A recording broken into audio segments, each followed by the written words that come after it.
Titanium Tuesday. Did you know that Michelangelo was a Ferengi? A what? Ferengi? No, because I don't even know what that means. A Ferengi is a Star Trek character. Oh, really? It came into prominence, I think, in Deep Space Nine primarily. Man, you're such a nerd. That's true. I do not know much about Star Trek. So we're talking about the first Teenage Mutant Ninja Turtles movie from 1990 for Titanium Tuesday, and the voice actor who played Michelangelo in this, or the actor essentially. I guess he did. It's the voice not really a voice, but he is the actor. Was also a Ferengi. That's crazy. Yeah. What a small world. Turtles, aliens, they're basically weird. All intermingled. Yeah, all weird suits and everything like that. Yeah. But Corey Feldman. Yep. You know, it's funny how he kind of tried to disguise his voice. Right. It's like, we know who you are. Yeah. Yeah. What'd you do that for? Yeah. But do you remember when this movie came out? I wasn't born, so no. So no. You're not like one of those I people. do remember hearing rumors in the womb I wasn't quite in yet, but this was such a phenomenon that it was fun. I really enjoyed watching it now. I was driving, but I was a teenager, so I can totally connect. Yeah. 100%. I mean, you match one of the adjectives that's in the film. Yeah, I'm probably a better ninja now than I was then. Oh, probably. Teenagers are not known for their ninja skills. No, but at any rate, I was still a pretty good ninja back then. Okay, that's fair. Did you get some belts? I did actually take karate. I got to a yellow-black stripe. Oh, nice. And I hurt my knee really bad. It's always and the I'm knee. like, it's not worth it because I love playing basketball. Okay, yeah. So I'm like, no. I did play. What do you consider when you're doing karate? It's competition essentially, I suppose, but it's more of a discipline. Yeah. I did a semester in college. Okay. I got, I think, the very basic orange belt, but it was also a college class, so I didn't actually take the test to qualify, but I could have if I tried. So I don't know, I don't think we had an orange belt. Okay. In the system I was in. That's because your system was colorblind. It could be. They're all the same color. That's maybe true. That's not racist. I'm just saying, I don't know what it is. Anyway. Now that we went down that turtle hole. That's right. Yeah. That sewer grate. That sewer. Yeah. But what a fun film, though. Did you enjoy it? Have you seen it before? I've seen it once when I was probably in middle school or elementary school. And I remember enjoying it then. And I had friends in college that enjoyed the Turtles. But I don't think we ever watched the films together. So this is probably the first time I've seen it in 20-ish years. Okay. And I was pleasantly surprised of how much I enjoyed it. It knocked it out of the park. I was looking up the phenomenon that it was $202 million in the box office on a $13.5 million budget. Yeah. They didn't think it was going to be a big hit. No. Yeah.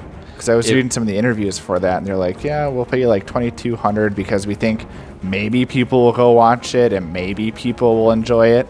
Yeah. And then it goes and becomes a huge hit. Yeah. I hope they negotiated some, good, whatever. Right. That, however that works, percentages off of what it makes.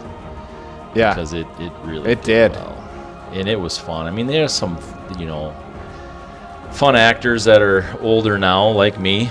Yeah. And stuff, but back then they're definitely. And what stood out to me too was the costumes. Obviously, it was old. I don't know how to explain it, but it doesn't look terrible. It obviously doesn't look absolutely amazing, but also I could watch. If another film came out with this that was a $10 million budget and looked similar, I couldn't critique it too much. I probably would say I would rather watch something like this on, say, maybe a $20 million budget. Right. Versus some of the $400 million budget stuff that we've watched recently. Absolutely. And I say that literally. Yeah. I mean, look what Star Wars did with puppeteer stuff. Yeah. This is one of the last movies Jim Henson did. That was the 70s, yeah. Yeah. So it's great. Yeah. Sam Rockwell was the head thug in this. Right. That was kind of cool. Yeah. So the story arc, the way they did it, I think we're going to talk about next. We're going to talk about the new one. Yeah. Mutant Mayhem. And I like the way in this original one, the way they told the story and the backstory. Yeah. It was very simple. It was very simple and it was very clear. Yeah.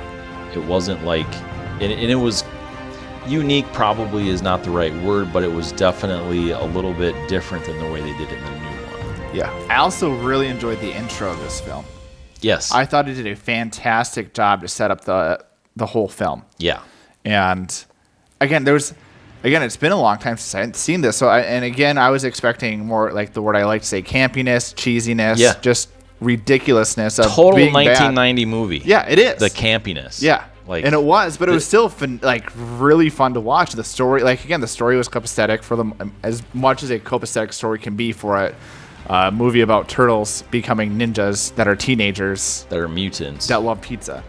That makes sense. Yeah, I mean, who doesn't? No anchovies. But yeah, the fights were fun to watch. Yeah, and they're well choreographed. Yep. Yeah. And I like that all the turtles had a very defined personality for the most part, too. I mean, again, it was an 1.5-hour film, I think. Yeah. So, I mean, you don't have a ton of time to, completely pan out some of those details, make him unique, but you could still see the quirkiness within all of them. And I think that's good, personally, because I think when you have a 2.5, 3-hour movie, they spend way too much time on some of the character development. Yep. And when really in a movie, and what made, in my opinion, movies great and so popular, and especially the 80s. Yeah. Because that's when really movies, they were hardcore, heavy duty. Everybody was doing movies. Right. And great movies. Yeah.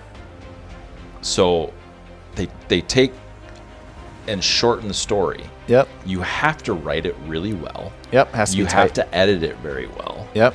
And so that they put that energy into that. Yeah. It's like, we have 3 hours. We're gonna be lazy. Yeah, we got time to kill. Let's put in a 10-minute cinematic scene. Yeah. And make it a nature documentary. Right. #Avatar. Why? Yeah. You don't need that. No, you don't need that. Unless your agenda is different than entertainment. Yep. Yep. You don't need those things. So yeah, it was fun, really fun to enjoy this again. Yeah, and the motives were clear with the turtles. They were developing their teenage stuff and trying to work out teenage stuff. Yeah, good old teenage stuff. And then Splinter was just a true villain, not a great guy. Yes. And again, the motives were clear. So that's what we talk about a lot of this too. Is what makes good superhero movies is those clear. These are your good guys. Here's your bad guys. Yeah, absolutely. And it's so important because, like we've talked about before, it gets so muddy in some of these films. He's not really that bad. He's misunderstood. I relate to this character. Yeah. Go away now. I want to see my psychiatrist. They get offended by tweets that, happened 50 years ago. Yeah. Twitter didn't even exist, but here's the tweet. Yeah, exactly. That hurt my feelings. You're not. And, we saw some of that in here. Feelings hurt. Yeah. And it was good. They're like, work through it. Screw it. Yeah. You got to work through your anger. That's right. Yeah. What else you got? Not much else. Again, if you've never seen this film. It's a fun one to do. Yeah. And you like the Turtles and you like this modern stuff, I would highly recommend watching again because it's a good time. All the characters are true to themselves and it's just a good time. Hey, everybody, look at me. Now look at him. No, look at me. Now look at him. We really appreciate, we've had some feedback recently. Appreciate your feedback. Some of it's been a little bit negative, and we're going to try to work on that. And I'm not going to tell you what it is, Tyler. Oh, that's good. On air. I have feelings. It's mainly about your hair, but they love love my hair. That's just what it is. But no, we appreciate your comments, suggestions, snide remarks, and you can do that either right here below or above, wherever you are at, or... Hello. Oh, you can email us at legitq@mattymoviesmix.com. Yes, sir. See you next time. Hammer the share button. Go ahead and hammer out a comment to us. Go ahead and hammer the like button. Go ahead and hammer the subscription button. Go ahead and hammer the notification bells, because you know what? That's the best way you can support us. We appreciate it.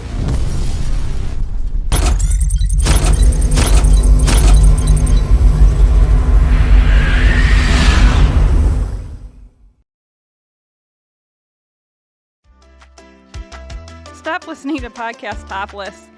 We're Shiny Brand products that are so comfortable you'll think you're topless. Check out shinybrandproducts.com.